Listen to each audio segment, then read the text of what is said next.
বইছে নদী, নদী।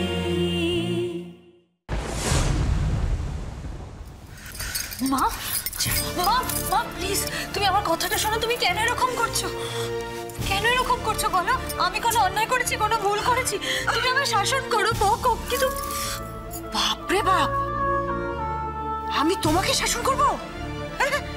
আমার ঘাড়ে কটা মাথা আছে যে আমি তোমাকে শাসন করব?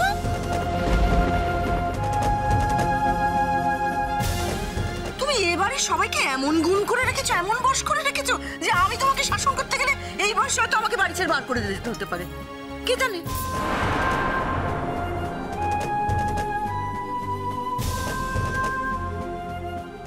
তবে তুমি আজ বললে না যে তুমি ভুল করেছো। কিচ্ছু ভুল করোনি তুমি মেঘলা, কিচ্ছু ভুল করোনি। তুমি যা করেছো সেটা একমাত্র তুমিই করতে পারো, তোমার মতো মেয়েই করতে পারে। এবং তুমি যা করেছো সেটা তুমি ইচ্ছে করে করেছো, বুঝতে পেরেছ? বাইরে থেকে দেখে তোমাকে যতটা ইনোসেন্ট মনে হয় না, যতটা সরল নিষ্পাপ মনে হয়, তোমার ভেতরটা ততটাই অন্ধকার।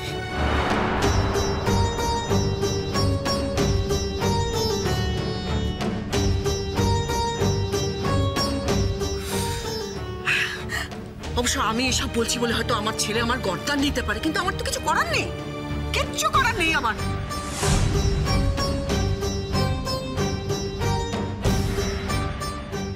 আমাকে সত্যিটা বলতেই হবে। আমি যেটা বিশ্বাস করি সেটা আমি বলতে পারবো না, এটা তো হতে পারে না। মানে জীবনের অর্ধেকটা বেরিয়ে আসার পর তোমার এই সমস্ত নোংরামের কাছে আমি হাঁটতে পারবো না মেঘলা, বুঝতে পেরেছ?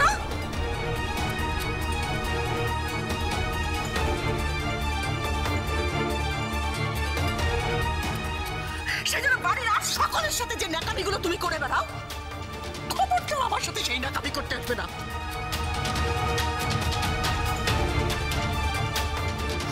আমি ভুলে গেলাম, সরো।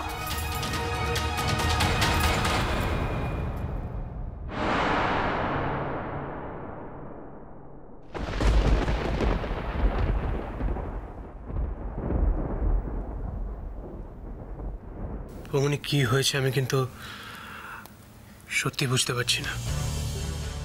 আমি বৌমাকে এমন আগে কখনো দেখিনি। আচ্ছা মেঘলা, তুমি কি কিছু খেয়াল করতে পারছো? মানে এর মধ্যে তুমি এমন কিছু করেছো যার জন্য কাম্মা? না দাদা ভাই,